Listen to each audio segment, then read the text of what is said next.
Que el Señor les bendiga abundantemente. Vamos a continuar con nuestra lectura y comentario del Evangelio de San Lucas. Estamos ahora en el capítulo 8, del versículo 40 en adelante. Les digo la cita porque usted lo mejor va siguiendo con su Biblia en la mano. Es la mejor manera de seguir esta conversación. Dice aquí lo siguiente. Jairo era el jefe de la sinagoga. Los de la sinagoga no podían ver a Jesús. Los judíos de altos cargos no podían ver a Jesús. Pero a Jairo se le puso gravemente enferma su hijita. Y entonces él se humilló y se fue a postrar ante Jesús. Y le dice, Jairo, que era jefe de la sinagoga, se postró a los pies de Jesús y le rogó que fuera a su casa porque tenía una sola hija de unos 12 años que estaba a punto de morir. Vamos, dice el Señor. Y mientras van, resulta que se mete otra mujer que sufría de hemorragias desde hacía 12 años. San Lucas era un médico y dice, había ido a varios médicos y se ponía peor. O sea, les está tomando el pelo a sus compañeros de medicina.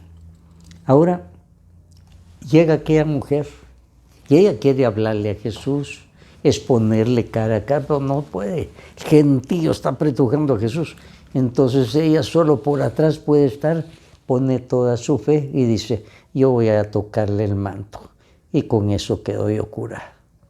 Se acercó, tocó el manto y Jesús inmediatamente dice, ¿quién me tocó? Y los apóstoles se ríen de, ¿quién te tocó? Si todos te están apretujando. No, dice Jesús, de mí ha salido una gracia. Y dice la mujer, fui yo, dice, y ella se siente curada. Tuvo tanta fe. El Señor le dice, hija, por tu fe has sido sanada, vete tranquila. Y el mismo Señor le dijo, has sido sanada tú. Ella dice, yo fui, has sido sanada por tu fe. Así es que aquella mujer puso tanta fe en eso, solo el manto de Jesús. Yo a veces me pregunto, ¿y nosotros no tocamos solo el manto de Jesús? Cuando comulgamos, tocamos el cuerpo y la sangre de Jesús. Pero nos falta muchas veces esa fe grande. Ella con tocar un pedazo de trapo quedó sanada y nosotros tocamos el cuerpo y la sangre de Jesús en la comunión y a veces no pasa nada.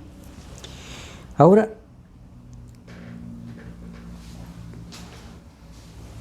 a Jesús le vienen a dar un mensaje. Al padre aquel que la hija estaba gravemente enferma le dice, miren, ya no molestes a Jesús, tu hija ya murió. ¿Cómo se quedaría ese padre? Pero Jesús le dijo, no te preocupes, solamente ten fe. Y aquel se agarró a la palabra de Jesús. Llegaron a la casa de la muchachita y el Señor le dice, muchacha, levántate. La volvió a la vida y se la entregó al papá. O sea, aquí un pasaje donde hay dos que tienen fe en momentos extremos. Aquella mujer que ya ha ido durante 12 años a los médicos y sigue con sus hemorragias, pero toca el manto de Jesús y queda sanada. Y aquí este padre que tiene a su hija gravemente enferma y ya cuando van llegando le dice, ya murió tu hija.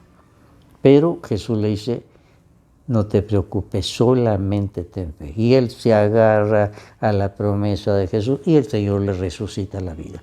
Es la hija, esa es la fe. La fe tan difícil, muchos la tienen y dan testimonio de los milagros que el Señor les ha concedido. Ahora vamos a entrar al capítulo 9 del Evangelio de San Lucas. Se nos dice aquí, Jesús reunió a sus 12 discípulos y les dijo, les dio poder y autoridad para expulsar toda clase de demonios, para curar enfermedades. los envió a anunciar el reino de Dios y a sanar a los enfermos. Les dijo: no lleven nada para el camino, ni bastón, ni bolsa, ni pan, ni dinero, ni ropa de repuesto. En cualquier casa donde lleguen, quédense hasta que se vayan de ese lugar. Y si en algún pueblo no los quieren recibir, salgan de él y sacúdanse el polvo de los pies para que les sirva a ellos de advertencia. Salieron ellos, fueron por todas las aldeas anunciando el mensaje de salvación y sanando a los enfermos. El Señor ahora comienza a enviar a sus discípulos, pero vean ustedes lo importante. Aquí estamos en el capítulo 9 de San Lucas. Los manda que vayan a predicar con poder, vayan a sanar a los enfermos, vayan a expulsar espíritus malos. Y entonces nosotros decimos, claro, los apóstoles. El Señor cuando manda, manda con poder. Y el poder es el poder de Jesús que los va a respaldar. Y por eso ellos tienen gran triunfo al principio, y a veces tienen fracasos también, porque no tienen la fe necesaria. Ellos estaban comenzando. Entonces, triunfos, pero también fracasos grandes, porque no siempre tenían la fe necesaria. Ahora, aquí estamos en el capítulo 9. Cuando lleguemos al capítulo 10, les voy a hacer ver cómo el Señor ya mandó a los apóstoles, ahora va a mandar a los discípulos, los laicos, y les va a dar los mismos poderes. Esto es muy importante e ignorado en la iglesia, sobre todo por los laicos. El laico muchas veces, yo no tengo nada, solo sacerdote, yo no tengo nada, soy un simple laico. No, el Señor a todos los que manda, los manda con poder. Lo vamos a comprobar en el siguiente capítulo 10.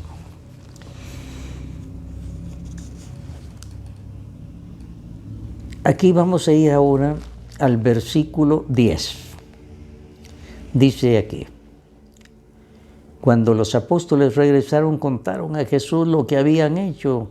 Él, tomándolos aparte, los llevó a un pueblo llamado Betsaida, pero cuando la gente lo supo, lo siguieron, y Jesús los recibió y les habló del reino. O sea, los apóstoles están contentos, han visto las maravillas que pudieron hacer con el poder de Dios. Entonces les dice: los voy a llevar a descansar a ustedes. Los lleva a Betsaida, pero la gente adivinó dónde estaba Jesús y ahí llegó el montón. Y entonces Jesús los recibió, les habló, y resulta que va pasando el tiempo y es el momento de la comida. Y Jesús se da cuenta, y los apóstoles, para lavarse las manos, dice: despídelos. Despide a la gente para que vayan a descansar y buscar comida. Y el Señor les va a salir con algo. Denles ustedes de comer. Y aquí los apóstoles, ¿cómo que denles de comer? No tenemos más que 5 panes y 2 pescados. Eran unos 5,000, dice aquí el texto. Y aquí dice: Jesús tomó en sus manos los 5 panes y los 2 pescados, y mirando al cielo, dio gracias a Dios por ellos, los partió y se los dio a los discípulos para que los repartieran entre la gente. La gente comía hasta quedar satisfecha, y todavía llenaron 12 canastas con los pedazos sobrantes. Así es que Jesús quiso probarlos. Despide a la gente: no, denles ustedes. ¿Cómo vamos? No tenemos nada. Entonces Jesús, que se sienten, eran 5,000. Jesús multiplica los panes, los manda a repartir, y todavía van a sobrar 12 canastas. Un milagro muy grande de Jesús para enseñarles que con su poder puede suplir muchas necesidades. Los apóstoles les habían dicho: no tenemos, imposible, despídelos. Y el Señor: denles ustedes de comer. Ahora pasamos al versículo 18. Muy importante, porque Jesús les va a hacer una pregunta. Ya había pasado algún tiempo, habían conocido a Jesús, habían visto milagros, habían escuchado cómo predicaba. Ahora Jesús les va a hacer una pregunta que nunca les había hecho. La primera pregunta va a ser, ¿quién dice la gente que soy? Y comenzaron a decir, unos dicen que eres Juan Bautista, otros dicen que eres Elías u otro de los profetas, y aquí el Señor los va a bajar a la realidad y les dice, ¿y ustedes quién dicen que soy yo? Y Pedro, siempre el que tomaba la palabra, dijo, eres el Mesías de Dios. Pero Jesús les encargó mucho que no lo dijeran a nadie y les dijo, el Hijo del Hombre tendrá que sufrir mucho y será rechazado por los ancianos, por los jefes de los sacerdotes, por los maestros de la ley, lo van a matar, pero al tercer día resucitará. Después les dijo a todos, si alguno quiere ser discípulo mío, olvídese de sí mismo, tome su cruz de cada día y sígame. Después dice, si alguno se avergüenza de mí y de mi mensaje, también el Hijo del Hombre se avergonzará de él cuando venga con su gloria y con la gloria del Padre. Entonces, el Señor les va a hacer una pregunta que nunca les había hecho, pero los preparó para esa pregunta. Esto lo encontramos también en el capítulo 16 de San Mateo. Allá está más amplio. Aquí está más resumido. Aquí le dice, ¿qué dicen ustedes que soy Pedro? Tú eres el Mesías, el Hijo de Dios. Muy bien, Pedro. En San Mateo le dice, esto no te lo ha revelado la carne ni la sangre, sino mi Padre. Es decir, Pedro, con tu cerebro tú no puedes llegar hasta ahí. Esto te lo reveló Dios. Ahora, una vez que Pedro ha dicho esto, el Señor les dice, bueno, ya saben quién soy yo. Miren, me va a tocar sufrir mucho, me van a matar, pero a los 3 días voy a resucitar. Les ha de haber caído como un balde de agua. Y después les dice, si alguno quiere ser mi discípulo, niéguese a sí mismo, tome su cruz y sígame. Les pone de condiciones. Si alguno se avergüenza de mí, de mi mensaje, también el Hijo del Hombre se va a avergonzar de él.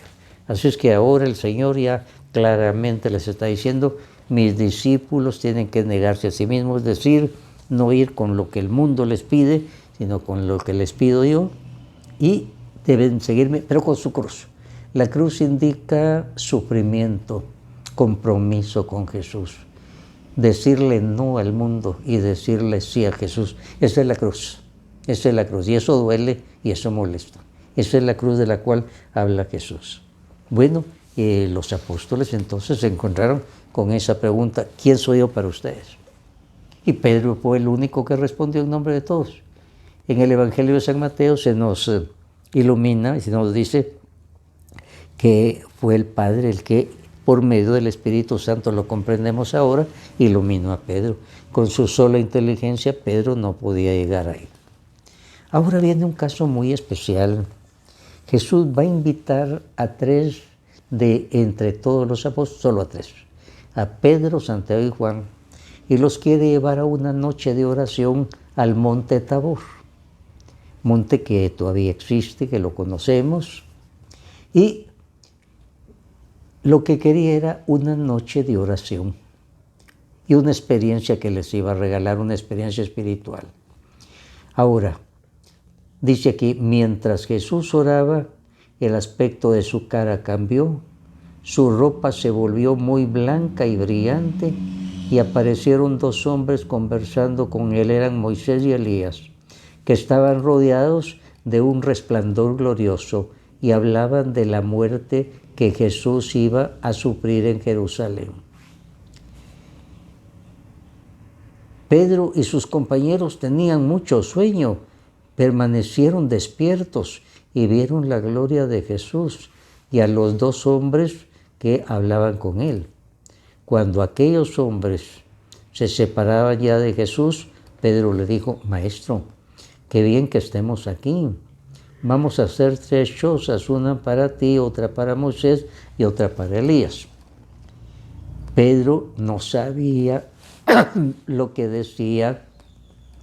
Mientras hablaba, una nube los envolvió en su sombra y al verse dentro de la nube tuvieron miedo Entonces de la nube salió una voz que dijo: este es mi hijo, mi elegido, escúchenlo.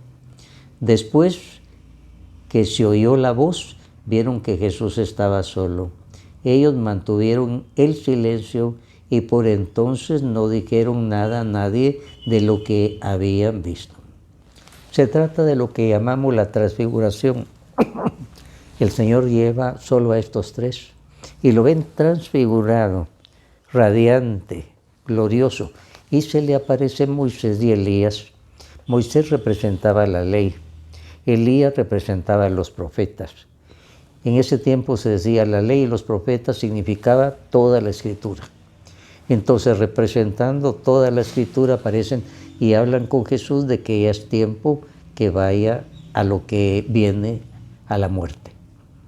Los apóstoles ven todo aquello, aunque tenían mucho sueño, en ese momento se les fue el sueño, vieron, oyeron, y Pedro parlanchín siempre: Señor, hagan ustedes chozo, nos quedamos aquí, Moisés, tú, Elías y nosotros, pero ya no estaba nada. Y entonces dice, lo guardaron en secreto. En otro texto paralelo, llamamos texto paralelo, otro evangelio donde habla de lo mismo, dice que Jesús les dijo: no lo cuenten a nadie hasta que haya sucedido todo lo que vengo a hacer.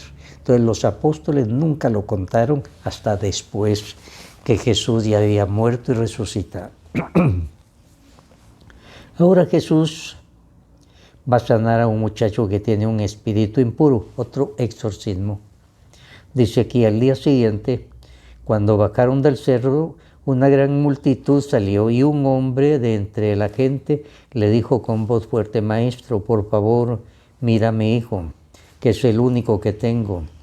Un espíritu lo agarra y lo hace que grite y que le den ataques y que eche espuma por la boca. Lo maltrata y no lo quiere soltar. He rogado a tus discípulos que le saquen ese espíritu y no han podido. Jesús contestó: gente sin fe y perversa, ¿hasta cuándo tendré que estar con ustedes y soportarlos? Trae acá a tu hijo. Cuando el muchacho se acercaba, el demonio lo tiró al suelo e hizo que diera otro ataque, pero Jesús reprendió al espíritu impuro, sanó al muchacho, se lo devolvió a su padre y todos quedaron admirados de la grandeza de Dios. Bueno, aquí el caso de un muchacho con un mal espíritu. Se lo lleva primero a los apóstoles. En ese momento Jesús no estaba en el monte Tabor, con Santiago, Pedro, Santiago y Juan. Y entonces los apóstoles, yo me los imagino haciendo lo que le habían visto hacer a Jesús, imponiendo manos, diciendo algunas oraciones, como había dicho, y el muchacho se ponía peor. El padre se enojó y en eso llegó Jesús, se quejó aquel padre, y el Señor a los apóstoles dice: gente sin fe, ¿hasta cuándo voy a aguantarlos a ustedes? O sea, hicieron todo pero sin fe y no pasó nada. Entonces el Señor con una palabra va a liberar a aquel muchacho de lo que se llama la epilepsia. Aquí todos los síntomas son de un muchacho que tiene epilepsia y ahí mismo le da un ataque epiléptico y todos lo están viendo. Y Jesús lo toma de la mano, lo libera y ya está. Pero regaña a los apóstoles porque por no tener fe no han podido hacerlo. Más tarde sí van a poder, cuando aprendan, cuando tengan fe. Y eso también nos pasa a nosotros.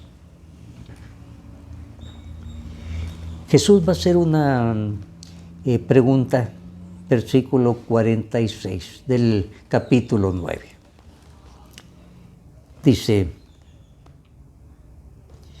por entonces los discípulos comenzaron a discutir quién de ellos sería el más importante.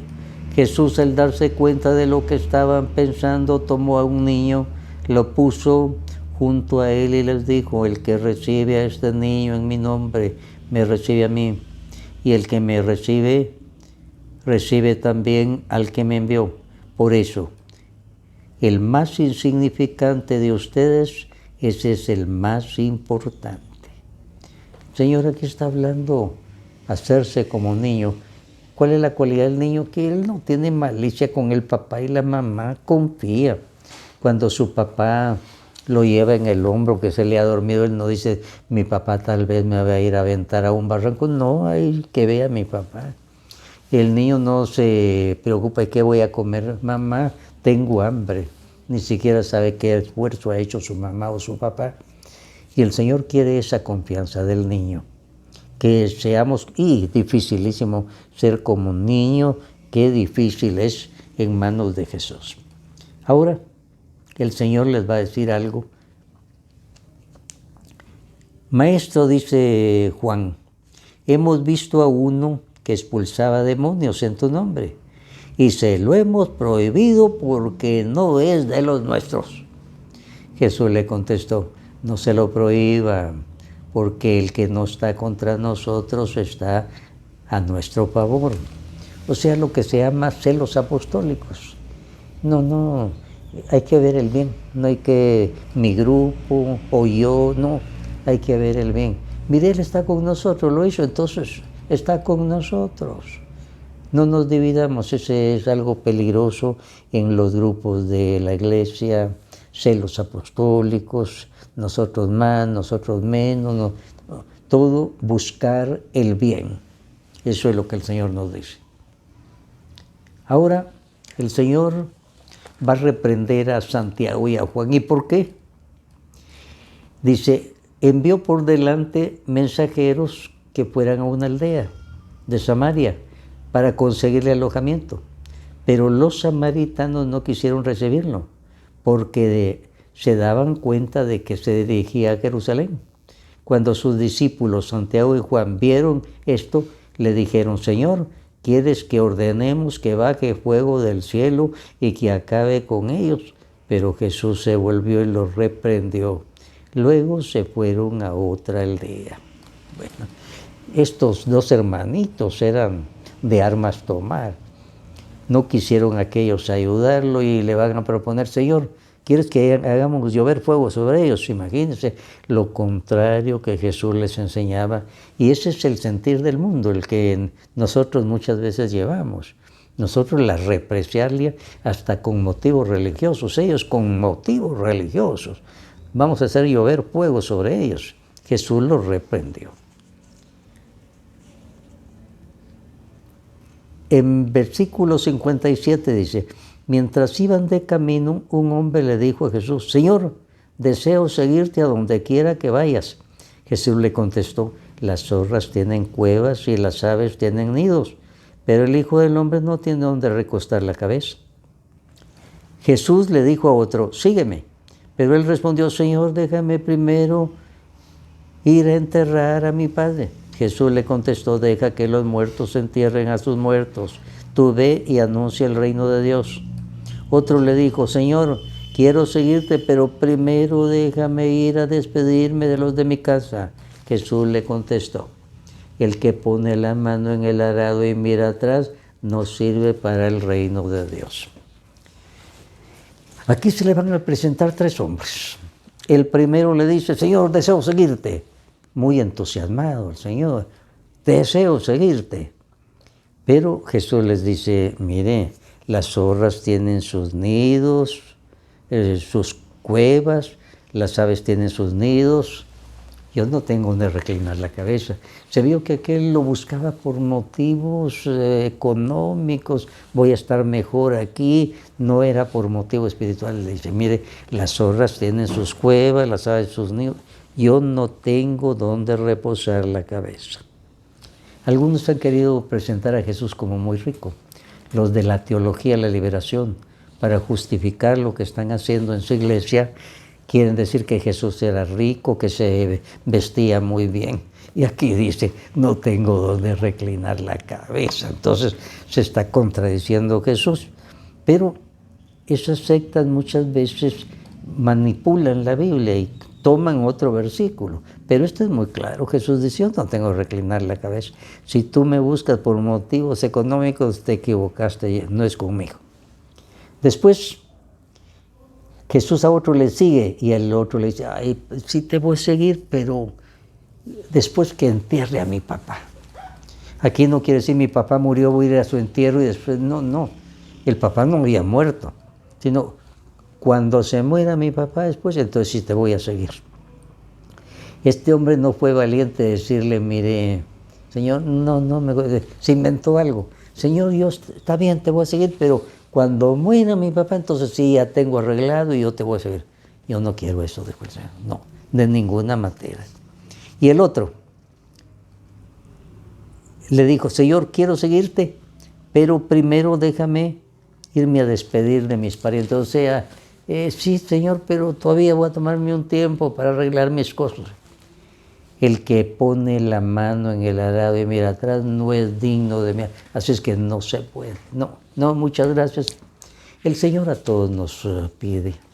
Todos estamos siguiendo al Señor. Pero al Señor no le podemos poner condiciones. A uno le va a pedir que deje todo. Al joven rico le dijo todo, deja todo y te vienes conmigo. Y él dijo, no, y se fue triste. El Señor nunca le va a pedir a alguien algo que no le conviene.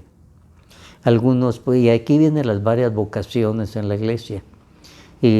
Para casado, para soltero, para religioso, para sacerdote, hay muchas cosas. Lo que el Señor nos pide nos da la gracia para eso. Y al Señor nunca le podemos decir no, le decimos sí, porque Él sabe lo que nos pide. Al joven rico sabía lo que le pedía y a aquel le dijo no, y por eso se fue triste.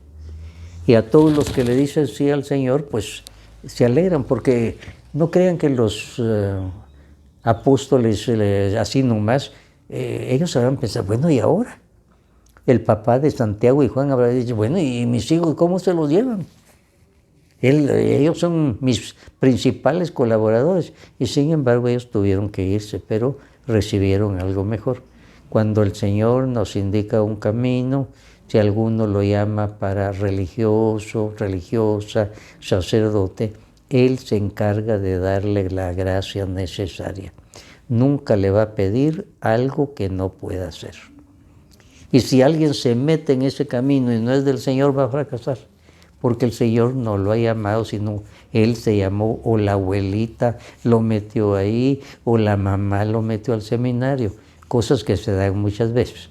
Entonces el Señor a todos nos llama, y si nos llama, Él se compromete a darnos la gracia necesaria. A Dios nunca le debemos decir no, sino decirle sí en todo, porque Él siempre quiere lo mejor para nosotros. Que así sea para todos nosotros. Amén.